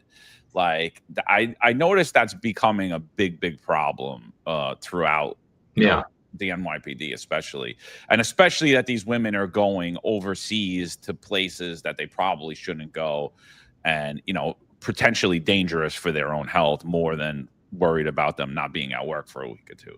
Like what? Yeah, any thoughts on that? Yeah, I mean, at the end of the day, like they're an adult, they're free to do what they want to do. It's not like they're calling out sick to do it, right? They're using their own vacation. Not really. Some of them go out sick. I mean, they probably go out sick when they come back and they're messed up. I mean, that I can understand.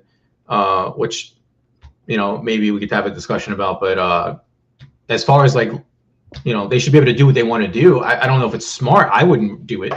I wouldn't recommend it to anybody either, especially going like to DR or anything. I saw that girl died from what she got, like a Brazilian butt lift or something. Yeah, I mean, there's a reason why those surgeries are so cheap there. You're not getting the quality or the care that you would get in the States.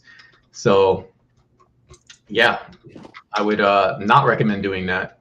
But at the end of the day, it's on them.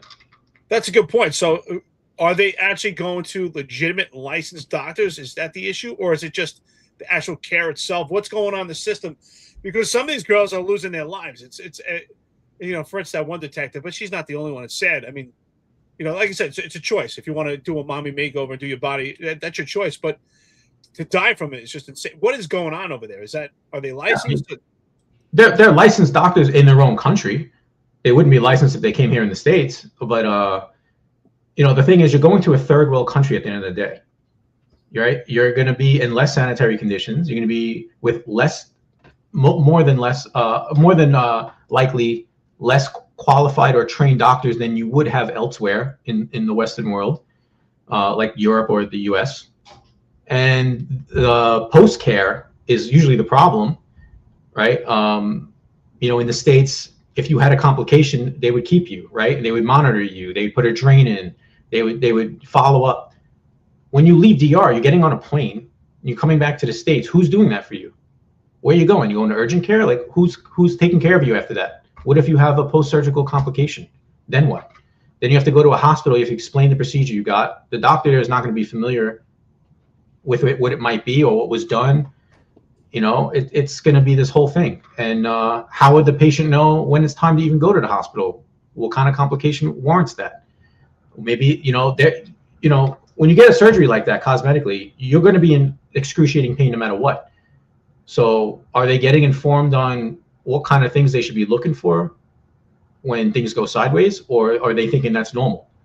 There's a lot of different things that factor into that. So it's definitely a risk to take. If you're going to do it, I would save the money and do it here in the States, or somewhere better where you get higher level care and you can get follow-on care if you need it.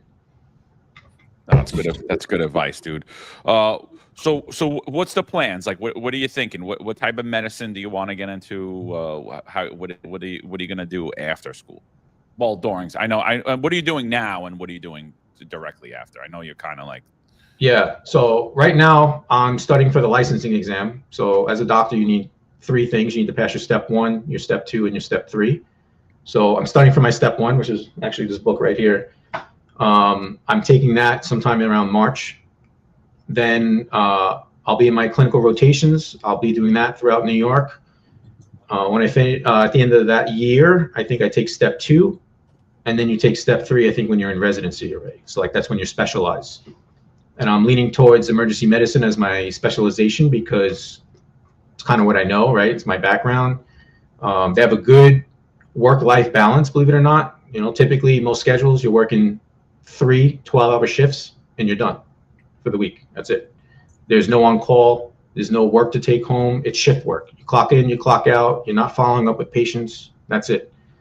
Yeah, it's high stress, right? You'll be working your ass off for those 12 hours, but once you're done, you're done. You're not getting called in on your days off. You're not no mandatory overtime. And the salary is decent. That's the other thing. When I left at almost 15 years, it's actually like almost 17 with my military time I brought back. I had to get a job that was going to make up for the monetary deficit I'm in, right? Because I'm going to be without salary for literally 4 years. And then in residency, you get paid very little. And then you start making money after residency. So I had to make a job. I had to pick a job that was going to make up for all the money I'm losing or not making right now. Like if I did the PA program, that would be 3 years of no salary. But then you only make between like 150 to 250, depending on where you go with that. And that's, the lowest paid doctor makes more than that, to give you an insight after residency. So, yeah, John, Jonathan, what are your thoughts on the system for 3/4 disability in the NYPD? What we see often is that the percentage of chiefs that get it. I mean, we even had, or someone retires, a deputy commissioner who got 3/4 disability. We have a chief that retired. He says he has a bad ankle, and yet we don't hear about any surgeries. And yet there's cops that have legitimate injuries with surgeries, and they can't get 3/4 disability. What are your thoughts? What do you know about the 3/4 disability system? And do you think, with your knowledge, could you have played the system if you wanted to? Yeah, so this is another good question. And I actually have a best friend that's going through this process. She has legit medical issues for years, a long paper trail of it, of job-related injuries, just complications of that, and just ongoing. And she's been fighting for 3/4 for, I don't know, it has to be well over 6 years now, like in this process. I think she got approved for the first portion and now she's waiting for the second or something like that, from my understanding. And this poor girl's been through absolute hell. And then, you see a chief's retired, 3/4. Meanwhile, that chief has like 2 arrests, never been in any squabbles. Like what's the injury from, bro? Like, really, come on. It just seems like every chief that retires gets 3/4 now. I mean, that's a real nice, gamut they got going on there. And then, other cops are going through absolute hell to get it and deserve it and need it, quite literally. So it's a sham. I don't know how that whole system works, but it needs to be revamped big time. Yeah, there's definitely a lot of unfairness with that system. So John, we asked retired cops 2 questions. So I'm going to ask them to you. First question is, at the time you came on the police department, would you do it again? And if you were a young man again, right now, would you come on now? Yes. Yeah, I love being a cop so much. I didn't want to leave. I'd go back tomorrow if they let me, and still let me, be a doctor. I would do both, 100%, even right now. as long as they give me a better lifestyle. That is, I don't want to be, living just to work. That's crazy. Like I said, right now that is the case. So right now that is the case. So do you think Yeah. that will come on even though like all that stuff's going on? Yeah, if I was like a fresh, like young guy, and if I was going to do it again, I would do it again. Yeah, like this is in my blood. I love being a cop. I have no regrets about it. I would 100% do it again, and I would specifically do NYPD, even though there's way better departments out there as far as like training, money, and budget goes. But I'm third generation NYPD. This runs in my family. So for you, this is a deity. Yeah, it really is. I love it. I wouldn't want to be a cop anywhere else at this point. Listen, I mean, I think it sounds like you're kind of leaning towards like, if the lifestyle, it's far worse right now than it was even in 2024. Every day it's just getting worse and worse. The manpower is so low. So, but if you want, that's your choice. God bless. Listen, I just want to have a little fun. Sometimes we have people on here. We hear about all your experiences, your resume. But other than that, besides medicine, besides military, what do you do for fun? What's your life like? What do you do? Hobbies? You have a family? What are your passions? I mean, currently right now, I'm just living in this book, studying for the license exam. But when I'm not doing that, I train Muay Thai, do Brazilian Jiu-Jitsu. I'm big into, lifting weights, all that. Like anything physical, really.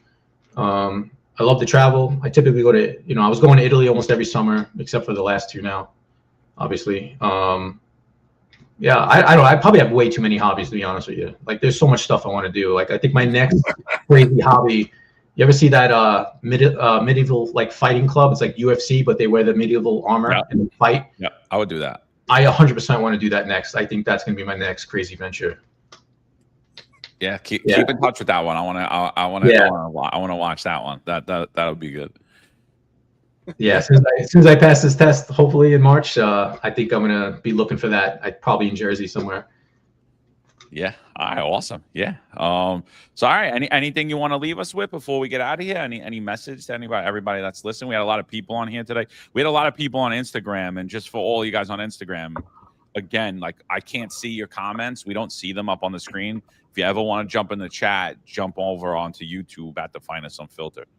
So the only thing John, I got a couple of texts also while we're doing the show. Oh, great guy. Just want to let you know. So you got a lot of support, a lot of friends, and you left a good mark with the NYPD. My dad, when I got on the job, my dad had the same, and my only goal was kind of to leave like that, to make really good friends and to have that same kind of like love and support. And I love and support all these guys back. I really do. I could, like I said, I couldn't have done half of this stuff without them. So I'm very thankful for them all. The only thing I'm sorry, go ahead. No, go ahead. It's your day. I want to hear from you. Yeah, I mean, the number one question I get is like how. I've done all the things I've done and like how to go about it. I constantly, like probably like once or twice a week on Instagram, people hit me up like, how can I get started doing this? Or like, how did you manage to do this? I want to maybe just talk a little bit about that quickly on like some of the things I used to do that and like to do pre-med as a full-time cop working these crazy hours. Like that's not easy to do. And get the trainings I got and to get into the units, right? I mean, a lot of that came down to, first off, just ask. 99% of the training I got was because I asked. Even as a regular patrol cop, like getting like the ESU EMT program, I asked them, they signed me up for the list, and then I kind of busted balls a little bit, like once a month, every 2 months, until they finally like got me in. And I got that training within, with a year or a year and a half on the job, which is like unheard of, and then, same thing with like plainclothes and HIDA and all these other trainings. I literally just got because I asked, I went there, I made friends, whatever I had to do, I networked. Asking is 99% of the battle. And then the NYPD scholarship program, they give you 19 paid days off a year to, other than like holidays, to use.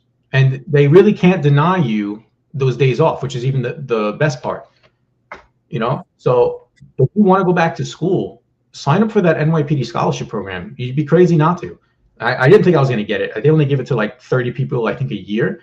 but apparently no one signs up for it because they gave it to me like right away. So definitely do that. If you have any ambition of going back to school for anything, do that scholarship program. It can't hurt, right? It costs nothing, and they give you 19 days paid free a year to use whenever you want, essentially. So that was number two. And then apply for stuff. Like a lot of people are like, oh, I'll never get it. I hear that from everybody when I was a cop, like, oh, I'll never get into that unit. I don't know anybody. Everybody thinks like that, and no one ever applies. You know, you got a few guys like me that just like throw it to the wind and risk all, and I'll apply and I'll get it just because no one else did. And that's how I got all my scholarships. That's how I got, you know, some of the units that I got into. I asked to go to, you know, conditions and the SNU team. You know, they didn't recruit me. I asked. That I got on their radar by asking, and then the lieutenant was like, all right, let me see what you do for the next 3 months. And I showed him my work ethic, and then he took me. So that's what it comes down to. So if you're looking to apply for anything or go back to school, just do it. Don't say I'm going to do it next week. Start it right now. Make plans, get it going.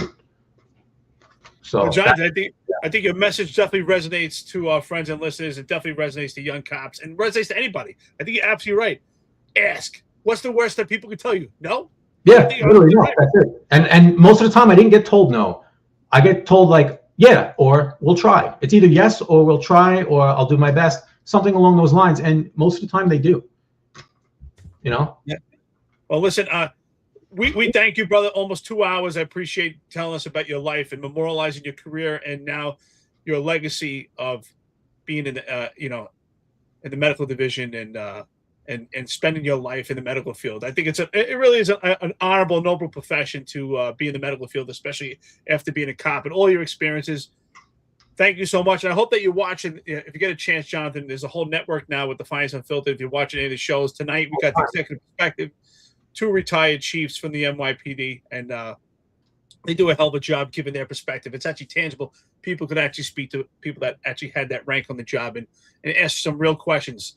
And tomorrow, Sal Greco, and on Friday, of course, we'll be back for the roundtable. Jonathan, thank you so much. Impressive career. I think you made a hell of a decision. I think there's no reward in life without taking risks, and you had the balls to take those risks. That's what it comes down to. So great job, man. I love hearing your story. Stay in touch with us. If you ever want to come on a roundtable and give your perspective, especially if we talk about mental health, you're welcome anytime. We appreciate it. Keep training, brother. I love you hearing that you train jiu-jitsu, especially Muay Thai. Keep training, brother. Physical fitness is outstanding. Be safe, everyone. Thank you to Finest Unfiltered. Thank you so much, guys. John, before we end, where can we find it? Just tell everybody where they can find your journey. Sure. So I post most of my journey on Instagram on cop_2_doc, DOC. Feel free to hit me up there if you have any questions or about how to go about anything or medical school or, you know, my time on the job. You know, I'll do the best I can to get back to you when I can. All right. Awesome. All right. That's it, people. Finest Unfiltered. We'll be back at you. John, thanks for joining us this morning. Great conversation, brother. Thank you so much. Thanks, brother. Good stuff. There's a handful of retired officers that don't live in the state that have a lot to say about the dream team, as I like to call it. All of a sudden, they retire and have a master plan on how to fight crime, but nothing to contribute when they were here. They want to come back and be part of the dream team. What can I say?